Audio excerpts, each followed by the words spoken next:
Нурес каналында жаңылыктар топтому. Акыркы сааттардагы жаңылыктар менен таанышып алыңыздар. Биздин каналга жазылып, видеого лайк басып, жаңылыктар менен өз убагында кабардар болуп туруңуздар. Узаган жылы өкмөткө караштуу жаштар иши, дене тарбия жана спорт мамлекеттик агенттиги спортчуларга 36 миллион 220 миң сомду стипендия катары бергенин билдирди. Ага ылайык спорттун олимпиадалык, параолимпиадалык жана сурдоолимпиадалык түрлөрү боюнча спортчуларга 30 миллион 455 миң сом, олимпиадалык эмес түрлөрү боюнча атлеттерге 4 миллион 525 миң сом, ал эми спорттун улуттук түрлөрүн аркалагандарга 1 миллион 240 миң сом суммада стипендиялар ыйгарылган. Ай сайын стипендиялар орто эсеп менен 123 спортчуга төлөнүп турган. Майда башка айларга караганда көбүрөөк спортчу стипендия алган. Алардын саны 154кө жеткен. Ал эми сентябрь айында стипендияга болгону 83 киши татыган. Буга мелдештердин саны жана атлеттердин спорттун кайсы түрүн аркалашы себеп экендиги айтылат.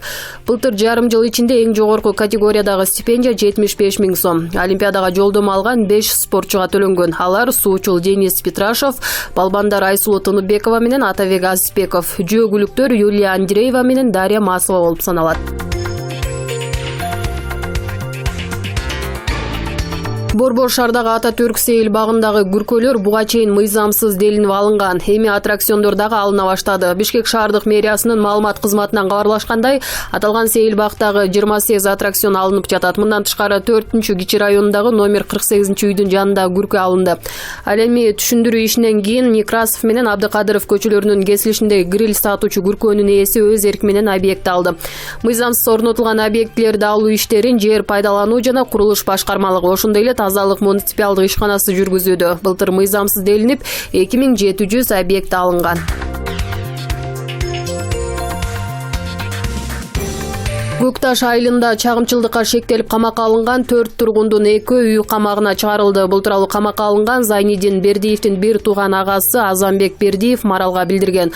Маалыматка ылайык, чечим бүгүн 17 январда Кадамжай районунда өткөн облустук соттун отурумунда кабыл алынган. Ал эми 2 бир айга камакка калтырылган.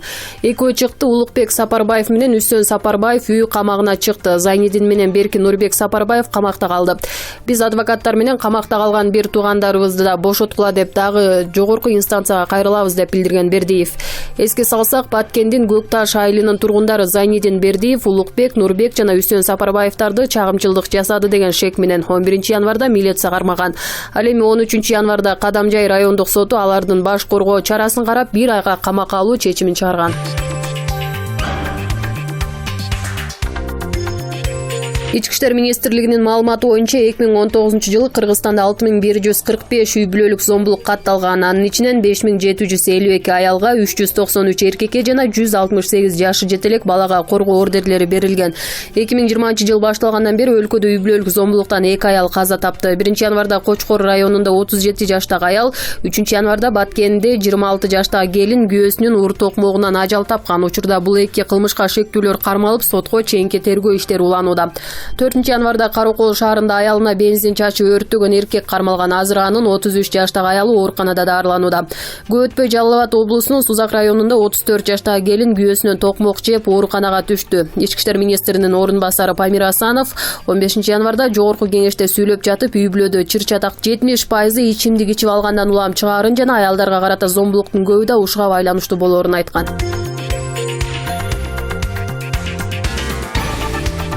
Кыргызстандын мамлекеттик чек-ара кызматы Бишкек Нарын Тооругарт автожолундагы транзиттик аймакта жайгашкан май куюучу жайларды зым менен тосуп жаткан казак аскерлери боюнча түшүндүрмө берди. Маалыматына ылайык, Бишкек Нарын Тооругарт жолунда Казакстанга тиешелүү 800 метр аймак бар. Казак тарап ошол аймакты убактылуу зым менен тосуп, Казакстандын аймагында жайгашкан Азия достук май куюучу жайларына кирүүгө тыюу салынды. Транзиттик жол ачык бойдон калат жана кошумча жол белгилери орнотулуп, маалыматтык такталар илинет. Мамлекеттик чек-ара кызматы кыргызстандыктарды транзиттик аймакта жүрүүнүн эрежесин сактоого жана бул жолдон адамдарды, жүктөрдү салып түшүрбөөгө чакырды. Интернет тармагында Бишкек Нарын Тооругарт автожолундагы Азия жана достук май куюучу жайларын аскер кызматкерлери зым менен тосуп жаткан видео тараган.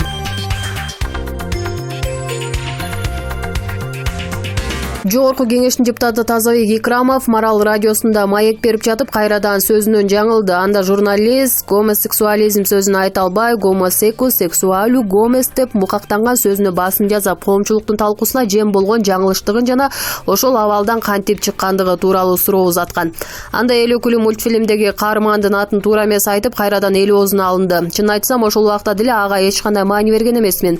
Жанагы Мауглиде бар го, Атила мультфильмдеги чыныгы каармандын аты Акеле. Чалынып калды же жыгылып калды деп шакалдар кыйкырып жүрө берет го, ошондой эле кабыл алдым. Себеби мен уяттуу нерсе кылган жокмун да, же бир жерде мас болуп, же аянтта жылаңач чыгып алсам, уялсам болот эле деп жооп берди депутат.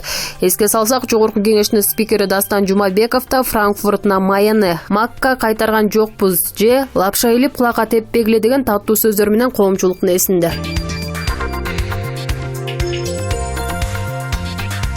Техникалык себептерден улам жол эрежесин бузуулар боюнча айыптарды кабыл алуу убактылуу токтотулду. Бул тууралуу Мамлекеттик технологиялар жана байланыш мамлекеттик комитети билдирди. Маалыматка ылайык, президент Сооронбай Жээнбеков жакында жол эрежесин бузгандардын айып өлчөмүн төмөндөтүү боюнча мыйзамга кол койгон. Буга байланыштуу Коопсуз шаар долбоорунун техникалык адистери төлөм кабыл алуу эрежелерине өзгөртүүлөрдү киргизүүдө. Ошон үчүн жол эрежесин бузгандар убактылуу айып төлөй албайт. Төлөмдөрдү кабыл алуу 19 январда кайрадан жандандырылмакчы. Жогорку кеңештин депутаты Алмазбек Батырбеков медицина кызматкерлерине кол көтөргөндөргө жаза киргизүүнү сунуштоодо. Мыйзам долбоор коомдук талкууга коюлду. Саламаттыкты сактоо министрлигинин маалыматына ылайык, 2015 жылдан 2019 жылга чейин тез жардам кызматкерлерине 40 жолу кол салуу болгон. Эл өкүлү алгачкы жардам көрсөткөн ак халачандардын кесиптик ишмердүүлүгүнө жолтоо болгондорго карата төмөндөгү жазаларды колдонууну сунуштады. Жашы жете электерди 20 сааттан 30 саатка чейин коомдук жумуштарга тартуу, жеке жактарды 30дан 40 саатка чейин иштетүү же жашы жете электерге 5000ден 14000ге чейин, жеке жактарга 20000ден 30000 сомго чейин айып салуу.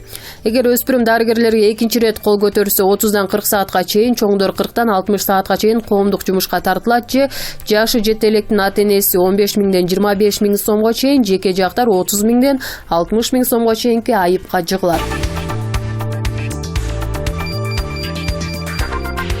Акын Тимирлан Ормуков ар бир саясатчыны сындап жазып, аягын ыр менен бүтүрөт. Бул жолу коомчулукта сөз болуп жаткан Кыргызстандын Малайзиядагы атайын жана ыйгарым укуктуу элчиси Азимбек Бекназаровду сындап, Фейсбукта баракчасына төмөндөгүдөй пост калтырды. Айрымдар Азимбек Бекназаровду сындап жазган пикирлерине толук кошулам. Анткени ал үзөңгү куш сатылганда ошол маселени катуу көтөрүп жакшы чыккан. Эл оозуна алынып, чыныгы патриот деп кабыл алганбыз. Аксыдан жүрүш баштаган эл колдоп окко учкандар да болду. Ошол кезде Бекназаров ушул үзөңгү куш маселесин аягына чыгарып, сатылган жеринин баарын кайтарып келбесе да, жок дегенде кичинесин кайтарып алууга жетишер деген ойдо болчубуз. Бирок Азимбек Акиев Сакаев кулагандан кийин чоң саясатка аралашып, үзөңгү куштун маселесин аягына чыгармак турсун. Ошол маселени өзү бийликке жакындап алгандан кийин кайра жашырууга көмөктөштү көрүнөт. Үзөңгү куш сатылды деп айгайлап чыкса, биз курган эл. Чын эле Бекназаров элге жерге күйүп жатат деп жүргөн турбайбызбы? Көрсөк, окуу үзөңгү куш сатылып кетти деп кыйкырганы жөн гана реклама, өзүн элге таанытып, эптеп бийликке жетүү ыкмасы экен да. Чындап үзөңгү куштун сатылганына жаны күйгөн адам өзү бийликке келгенден кийин Кытай бийликтерине кайрылып, калпта болсо нота жибертип койбойт беле. Эл аралык сотторго кайрылып, аракет кылып көрсө деле болмокта. Элдин аркасы менен, адам гана аралашкан ыкма менен бийликке келип, анан өзүн бульдозер деп атап шерденгени эмнегедир кыжырымды келтире берет. Кыскасы, бул Азимбек Бекназаров деле эски жулик, көксөгөнү бийлик, байлык. Бульдозер эмес эле былык айзер, айтпасам жүрөк тумчугат, айтканда арман үн чыгат. Жеп көнгөн элдин ырысын эскилер такка умтулат. Чоң бийлик көксөп жүрөгү бульдозер сөрөй жүдөдү. Шайлоонун асты камданып, Азимбек түлкү жүрөбү деп жазган Ормуков.